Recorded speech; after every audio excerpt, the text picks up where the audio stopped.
State Senator Roger Victory joining us right now. The bad news is the COVID numbers have gone through the roof. We lead the nation with new positive tests. But I guess the good news is more shots and arms out there, and you finally got your shot, huh? Yeah, we were talking about that before we went on the air. I do encourage everyone to get out there and at the capacity to get those registrations and get those shots, because it's just we're racing a matter of time. The quicker we can get those vaccinations in the arm, the quicker we can get this thing turned around. But it's numbers are going up. But I had the opportunity to go to DeVos Center there, and I think it was Monday night. The proficiency, it was seamless. So great group of volunteers. I know the person that was inoculating me, he was hoping to get 200 shots performed during his shift. So it's trying to get about 12,000 done per day, and we do need to get these numbers up there. And I know Ottawa County Health Department, they've been doing a fantastic job too. So wherever you can get your shot, I would recommend getting it done. If so be so. So it's need to get that taken care of if you can make that happen. Well, I mean, if anyone's hesitant on it, I read a story yesterday that deaths in nursing homes and long-term care facilities is down like 96, 99%. With people who have gotten their vaccine shots in those long-term facilities that were ravaged early on in the pandemic. So, I mean, that's a positive sign right there, Senator. That it is, because it was alarming that 30% of the deaths occurred with 1% of the population, and that 1% of the population is with those in the rest homes in that category. Now that segment of population has the vaccine in the arm, that death toll has diminished tenfold. So it's just not showing up. So it shows that the severity of COVID can be augmented with the vaccine. No guarantee that you could not get it, et cetera, but it does lessen the severity of those severe cases, which are showing up in our local hospitals at this point in time. So, again, encourage you to get it done. I got the 2-shot format, so I get to go through the experience one more time. But whatever is available, I encourage getting it done. And appreciate those volunteers and the system that's in place, because it is a very seamless process. There's a little bit of a pre-registration. Those who might not have the smartphone, that component could be at some disadvantage, of which we're actually addressing in Lansing too. I brought some conversation even as we Secretary of State's office, a little segue here, but it seems to be we're disenfranchising a good part of our population if you don't have accessibility to high-speed internet or smartphone. How much of our society is moving forward and those who don't have that accessibility, where they're being left behind. It may be the vaccine, getting that registration done, or it might just be simply getting licensed for your vehicle. And we got to be conscientious of that and making sure there are systems in place that for those who don't have broadband accessibility or smartphones, these services are readily available to them. Senator Roger Victory, Republican from Hudsonville, joining us right now from Lansing. It seems like it's been kind of quiet in the last week or so on news out of Lansing. What are some of the things you're working on right now? Budget, and budget. Probably because it might be a little quieter because people are actually doing the work that they're sent there to do is get the budget process through. And being on appropriations, we've been going basically full throttle forward. By time we're continuing to work on it. We're not in session, but believe me, many meetings are still occurring. And after we get off the air, I have to work on the MDAR budget. So we got a nice long Zoom conference coming up to get to final aspects of that budget. General government is moving along. That's going to be a little more problematic with all these federal dollars coming in. How do we match those federal dollars with the state dollars? So as myself and others who are on the appropriation side, we are working hard to get this process put through and meeting these timelines that we have set before us. You're a farmer. You own Victory Farms down in Hudsonville. This is Grain Safety Week, March 29th through April 2nd. What is Grain Safety Week? Well, the grain safety would be dealing with the tragic deaths that we would have when we're filling our grain systems up and removing grain systems. There are these tragic deaths that occur when when they're unloading these grain bins and somebody goes inside with proper safety gear, and it's like quicksand. And our first responders come.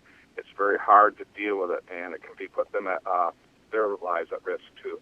So it's bringing more attention to that, and also working with our first responders.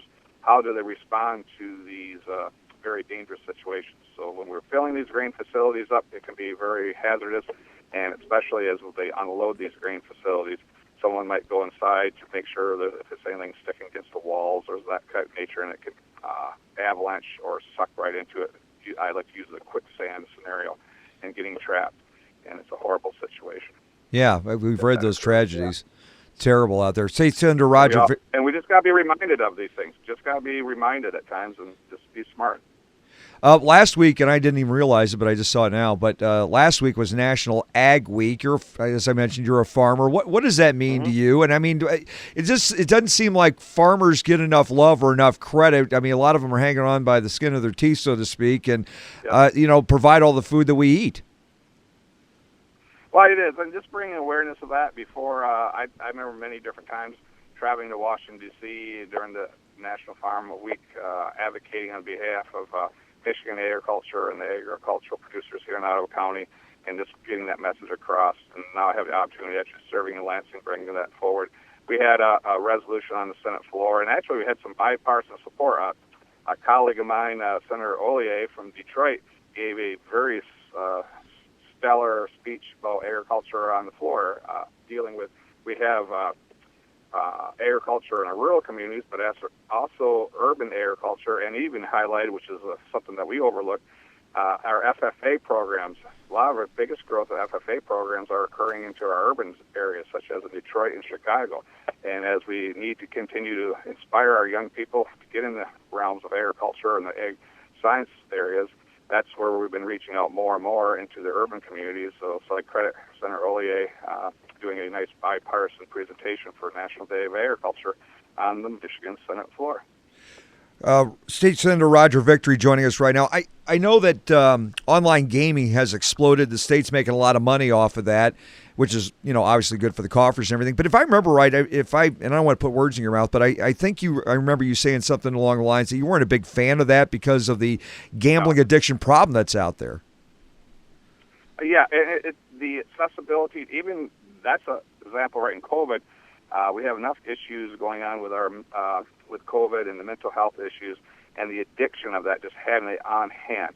Now, I have a different feeling. Somebody's going to get in their car and drive to the casino. There's a whole process, but there I go back to that smartphone. Remember, we were referring to that and our accessibility to the system. Just having that device in your hand, and you just got that urge. And I just believe that we're going to see a society that's going to be paying a bigger price for it. So, yeah, we have some additional state dollars in our coffers, but what price is that going to incur?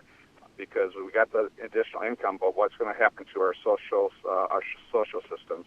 What's happening to our families? And is there going to be money to support? No. Are we taking food out of the mouths of our children to create a small little bit of state revenue in our coffers? And then we have to compensate that for additional food programs. It's I don't see there again. Nope, drive to casinos, that process, and the availability. Yep, I just see too big of the population that could get sidetracked by that, and the problems we would face in overall society with that result. So, if you're doing it, just be mature, and if you have issues, reach out and get help before it creates conflict with your family and your own well-being. So, be very cautious of that. I know you got a Zoom meeting coming up. Is there anything I did not ask you want to get out there for folks in Ottawa County? Well, again, just be safe. Encourage, if you haven't got registered to get your shot, basically we're lowering it to the above all 16 and above here real soon. If not now, it will be available soon. So get get your name registered in there and get that done. And it just takes a lot of stress out of your life knowing that you have that, and then we can continue to move on in a safe and secure way in our society. All right. Hey, did you get those turnips planted yet or not? Yeah, we actually have some up, and now we got to get our second planting in. So I was out in the field checking that up, and I was surprised that they're how quickly they came up this year with the warm weather. So hopefully we don't get too cold of weather or some snow, but time will tell. But the new crop is growing already. All right. Well, hey, thanks for always coming on with us. We appreciate it, and I hope you have a great weekend and have fun in Lansing, okay? Yep, everybody have a blessed Easter weekend, so keep that in mind, too. Thank you very much. You, Senator, you as well. Thank you. State Senator Roger Victor, always good enough to join us here on Wednesdays around 8:45 on the mighty 103.